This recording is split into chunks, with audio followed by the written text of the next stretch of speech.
వినోద్ కుమార్ లాంటి ఎంపీ అంటే అక్కడ మాట్లాడేందుకు భాష రావాలి.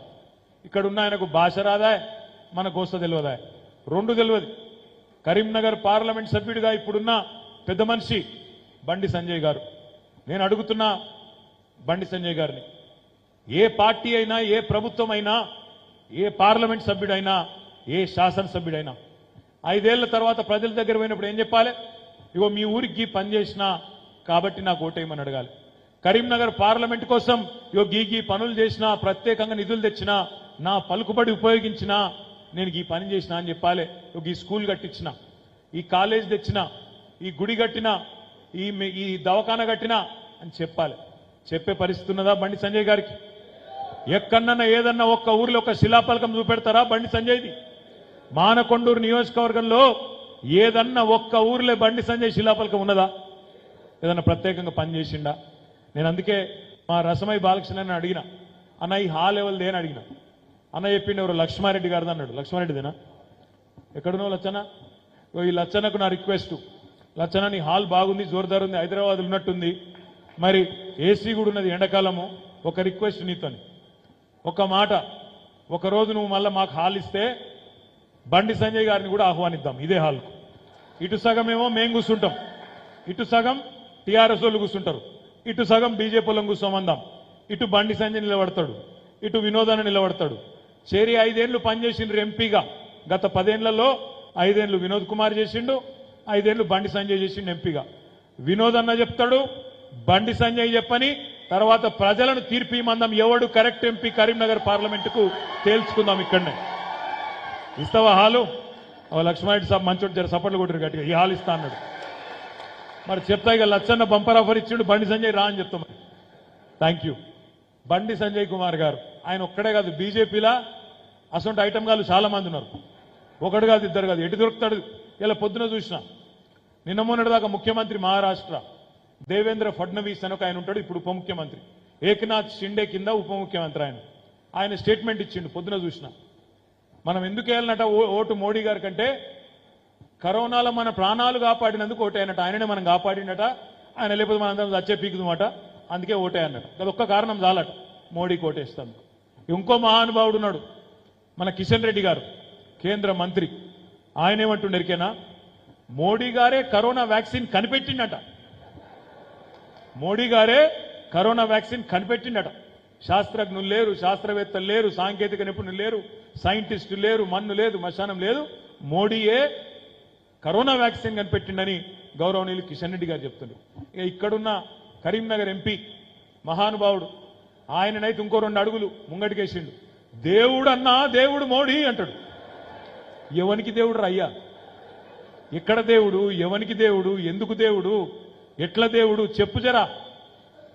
2014లో బడాబాయ్ నరేంద్ర మోడీ జబర్దస్త్ మోసం చేసిండు. 2023లో ఛోటాబాయ్ రేవంత్ రెడ్డి అంతకంటే ఇంకో 2 అడుగులు ముంగటికేసి ఇంకా పెద్ద మోసం చేసిండు. బడాబాయ్ ఏమన్నాడు అన్నాడు, ఆప్ సబ్ లోగ్ జన్ ధన్ ఖాతా ఖోలో, మే ధన్ 15 लाख డాల్ దేతో అన్నాడు. వచ్చినాయా మనకన్నా 15 लाख దేశంలో? చెవుల మంచిగా పువ్వు పెట్టిండు.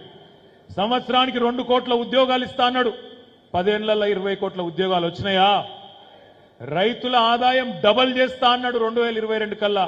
అయ్యిందా? రైతుల ఆదాయం డబల్ అన్నాడు, కష్టాలు డబల్ చేసిండు. తర్వాత బుల్లెట్ రైళ్లు ఉరికిస్తా అన్నాడు, దేశమంతా బుల్లెట్ రైళ్లు ఉరికిస్తా 2022 కన్నా అన్నాడు. అయిందా? ప్రతి ఒక్కరికి ఇల్లు కట్టిస్తా అన్నాడు. అయిందా? చెప్పుకుంటూ పోతే శాంతాడంత లిస్ట్ ఉంది. మస్తు ఫేకిండు. ఫేకి మొత్తానికి 2014లో ప్రధానమంత్రి అయిండు. బడాబాయ్ ఆ మోసం చేసిండు. ఛోటాబాయ్ ఇక్కడ రేవంత్ రెడ్డి 2023లో మనం చెప్తూనే ఉన్నాం. మానకొండూరులకు చెప్పినాం, సిరిసిల్లోకి చెప్పినాం, సిల్కకు చెప్పినట్టు చెప్పినాం. తినే పల్లెంలా అన్నంలా మన్ను పోసుకోకూరి దండం పెడతామని చెప్పినాం. ఇన్లే పోసుకున్నారు. ఏమైంది? ఇప్పుడు అంటాను పోతా అంటే ఊళ్ళల్లో, ఇంకా ఎంత పని చేస్తే పాలిచ్చే బర్రెని ఇడిచిపెట్టి ఆయన పొడిచే దున్నపోతుని తెచ్చుకున్నాం, ఎంత పని అయిపోయాయని చెప్పి ఇప్పుడు నెత్తి కొట్టుకుంటా ఉన్నారు. వాస్తవమా కాదా మీకే తెలుసు, నాకంటే బాగా. వాస్తవమేనా? నాకు తెలిసి అయితే రేపు కరీంనగర్ పార్లమెంటులో కాంగ్రెస్ పార్టీకి మాత్రం ఓట్లేసే పరిస్థితి లేదు. ఇది పక్కా. ఎట్లాగూ ఓట్లు పడాయని చెప్పి వాళ్ళు డమ్మీ క్యాండిడేట్ని తెచ్చిపెట్టుకున్నారు పాపం నిన్న. నాకేమనిపించింది తెలుసా, నా క్యాండిడేట్ను చూస్తే ఆయనను అమ్మతోడు చెప్తున్నా, అల్గనూరు చౌరస్తాల ఎవరన్నా తీసుకొచ్చి కాంగ్రెస్ కండువా లేకుండా అల్గనూరు చౌరస్తాల కాంగ్రెస్ క్యాండిడేట్ నిలబడితే ఎవడన్నా ఒక్కడన్నా గుర్తుపడతాడా? పాపం ఎవడో బస్సు కోసం ఎదురు చూస్తున్నా అనుకుంటారు తప్ప ఆడెవడో ఎవరికి తెలియదు ప్రపంచంలో. ఎవడరా అయ్యా అంటే ఏమో. అరే మనకిడ మంచి మంచి వాళ్ళు ఉండే కాంగ్రెస్ వాళ్ళు క్యాండిడేట్లు. పక్కకు ప్రవీణ్ రెడ్డి ఉండే హుస్నాబాద్లో, పాపం మాజీ ఎమ్మెల్యే, అంతో ఇంతో కొద్దిగా ముఖం తెలివి ఉన్నాడు మంచోడు ప్రవీణ్ రెడ్డి, ఆయనను మూల కూర్చోబెట్టింది. జీవన్ రెడ్డి సాబ్ ఉండే మాజీ మంత్రి, కొద్దిగా మంచోడు, ఆయనను కూడా ఆయనతో కరీంనగర్లో పోటీ చేస్తా అంటే బల్మిటి గుంజుకపోయి నిజామాబాద్లో పెట్టిరు. అంటే ఏంది వీళ్ళ ఉద్దేశం? కరీంనగర్లో కాంగ్రెస్ వాడు గట్టోడైతే మనం గెలుస్తాము పక్కా అనే విషయం వాళ్ళకు కూడా ఎరికే. అందుకే ఓ డమ్మిగాన్ని పెట్టి రేవంత్ రెడ్డి బండి సంజయ్ అండర్స్టాండింగ్ లా బండి సంజయ్కి ఏమైనా ఓట్లు పడతాయేమో అనేది వాళ్ళ చిల్లర ఆలోచన, చిల్లర ప్రయత్నం. అందుకే సోదరులారా, మిమ్మల్ని నేను కోరేది ఒకటే, ఈ డమ్మీ క్యాండిడేట్ గాని సంగతి ఊరూరికి చెప్పవలసిన అవసరం ఉన్నది. కాంగ్రెస్ పార్టీ డిపాజిట్ పోయేటట్టు తీర్పివలసిన బాధ్యత మనందరి మీద ఉన్నది. కరీంనగర్ నియోజకవర్గంలో కరీంనగర్ ప్రజల చైతన్యాన్ని, మన ఆలోచనను తక్కువ అంచనా ఇస్తున్న కాంగ్రెస్ పార్టీకి మూతి మీద అన్నట్టు సమాధానం చెప్పవలసిన బాధ్యత మన మీదనే ఉన్నది. తప్పకుండా యాద్ చేయాలి, అడగాలి. చోటాబాయి చెప్పిండు కదా, 2500 ఇస్తా అన్నాడు ఆడబిడ్డలకు. ఇచ్చిండా? ఇచ్చిండా? మీకు అవ్వంపల్లి సత్యనారాయణ స్పెషల్గా ఇచ్చిండు ఏమన్నా? 4000 ఇచ్చిండా ముసలోళ్లకు? పెద్ద మనుషులకు కేసీఆర్ ఒక్కరికే ఇస్తాండు, నేను ఇద్దరికి ఇస్తా అన్నాడు. ముసలవ్వకి ఇస్తా, ముసలయ్యకి ఇస్తా నరికిండు కదా, ఇచ్చిండా? 500 బోనస్ వచ్చిందా? బోగస్ అయిపోయిందా? 2 లక్షల రుణమాఫీ వచ్చిందా? స్కూటీలు వచ్చినాయా? మరి ఏమొచ్చింది? ఎందుకు వేయాలి కాంగ్రెస్ కోటు?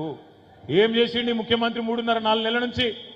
ఏం లేదు, ఒకటే పని, చిల్లర మాటలు ఉద్దెర పనులు, చిల్లర మాటలు ఉద్దెర పనులు. చిల్లర మాటలు అంటే ఎట్లుంటాయంటే, సెక్రటేరియట్కి పోయిండు, పోయినాక ఎట్లా ఎంత గంభీరంగా ఉండాలి ముఖ్యమంత్రి అంటాడు. పోయిండు, పోయి ఏమంటాడు, ఇకిలిచ్చుకుంటా హిహి అనుకుంటా, 7 అంకె బిందెలు ఉంటాయనుకొని వచ్చినా ఖాళీ కుండలు ఉన్నాయి అంటాడు.